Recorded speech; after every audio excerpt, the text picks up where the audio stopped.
Quand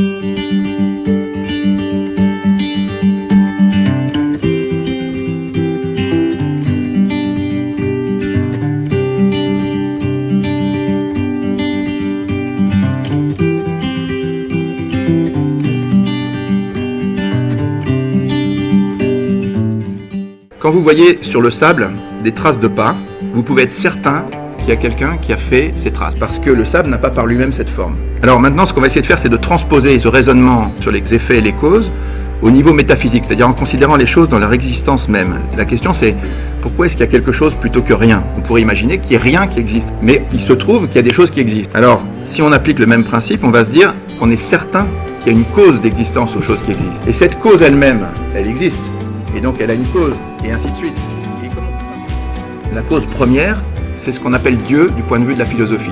C'est-à-dire c'est l'être qui donne l'existence à tout ce qui existe. On ne parle pas du Big Bang. Aujourd'hui, là, cette table, si elle ne recevait pas l'existence d'une cause, elle disparaîtrait.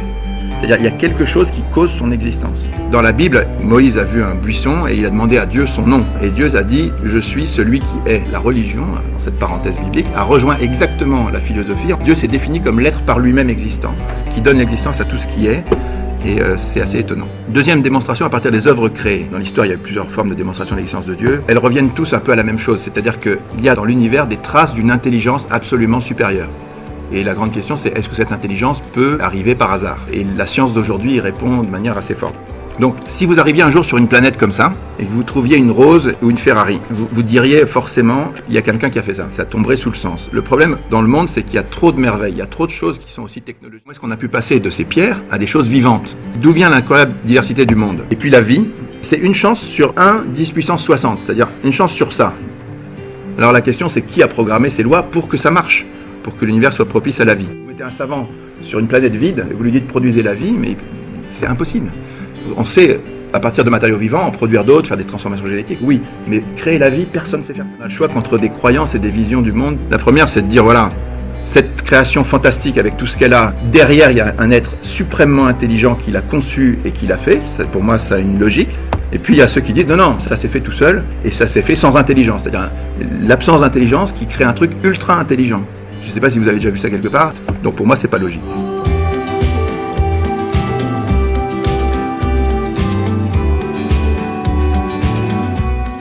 C'est vrai au niveau de chaque individu, mais c'est vrai aussi au niveau de l'humanité, parce qu'il y a eu un siècle, le 19e siècle, où l'humanité a pensé, le positivisme, la science, commençait à découvrir des tas de trucs extrêmement étonnants, et ils se sont dit, on va tout expliquer, on est capable de tout savoir, on n'a pas besoin de Dieu.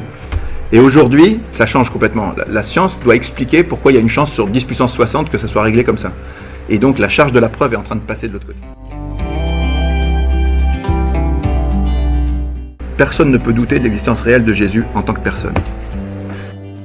Comme c'est parti dans tous les coins du monde et que ça a été traduit dans toutes les langues, vous avez un critère de vérité qui est unique au monde. Il n'y a pas un texte dans l'Antiquité qui a plus de raisons d'être cru que les évangiles. Alors, ça veut dire que Jésus a vraiment dit ce qu'il a dit. Jésus, c'est pas un grand homme, c'est pas un grand prophète.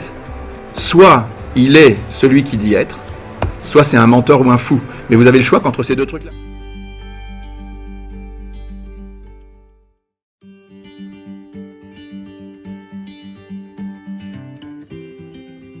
Il y a 60 000 bouquins sur Jésus, il n'y a aucun homme au monde sur lequel on a plus disserté, parlé, réfléchi depuis des siècles. Dans l'histoire du monde, personne ne peut ignorer qu'il y a un peuple qui, à une certaine époque, a attendu la venue de quelqu'un, un Messie, qui changerait le cours de l'histoire du monde. Un petit peuple de rien du tout, qui était beaucoup plus petit que tous les empires qu'il y avait à côté, mais eux, ils pensaient que de chez eux sortirait celui qui changerait l'histoire du monde. Depuis Moïse et la sortie d'Égypte, jusqu'au temps du Christ et dans l'Église jusqu'à aujourd'hui, on prétend qu'il y a une variété de miracles incroyables. Il y a énormément de...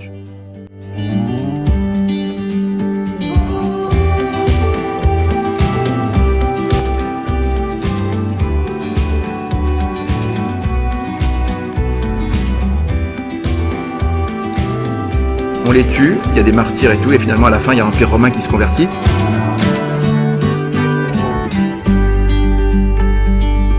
Le message du Christ, de ce petit charpentier de province, a séduit dans tous les siècles des multitudes de gens qui lui ont consacré entièrement leur vie dans la pauvreté, la chasteté, l'obéissance, en quittant tout pour lui. Des gens ne peuvent pas donner toute une vie pour quelque chose qui est faux et qui ne nourrit pas, qui n'a pas une richesse absolument folle. Je pense que c'est quelque chose de très étonnant aussi. Ce message de Jésus suscite à chaque époque des figures humaines qui sont incroyables, des saints, qui sont des lumières magnifiques pour le monde. Tous les royaumes du monde antique se sont écroulés, même les plus puissants. Il reste qu'un petit truc, l'Église, qui date de 2000 ans et qui existe. Et puis, dernier point, les rencontres que vous pouvez avoir personnellement avec Jésus. Donc, il y a des gens qui l'ont rencontré, qui peuvent vous permettre de le rencontrer aussi.